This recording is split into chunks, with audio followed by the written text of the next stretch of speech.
Two teens rescue 5-year-old girl from kidnapper with 3 simple words.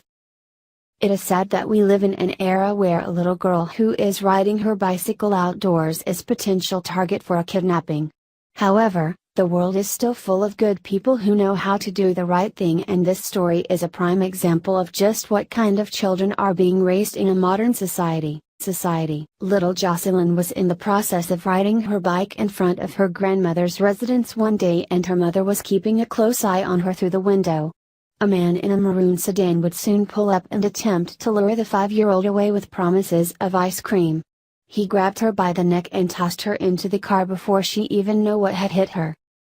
All it took was 5 minutes of inattention for Jocelyn to end up missing. Her mother Jamie contacted the police and the fire department, who immediately sprung into action.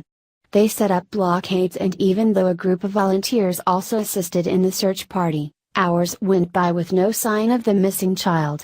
What they didn't know was that 2 teens were about to come to the rescue. Chris and Timur are just 13 and 15, respectively. When Timur was in the process of assisting a neighbor who needed help moving a couch, he was shown a picture of the missing girl and he knew that he needed to help. The boys took to their bicycles and immediately began to comb the streets in search of clues that would bring them back to the missing child. Once they spotted the maroon sedan making an illegal turn in order to avoid a crew of police officers, they knew that they had their man. It took them about 15 minutes to catch up to the car, but when they finally did, they looked the kidnapper in his eye and said the 3 words that would lead to Jocelyn's freedom: "I see you." This spooked the kidnapper and he was quick to let the child go. The little girl was set free and reunited with her mother by the quick-thinking boys.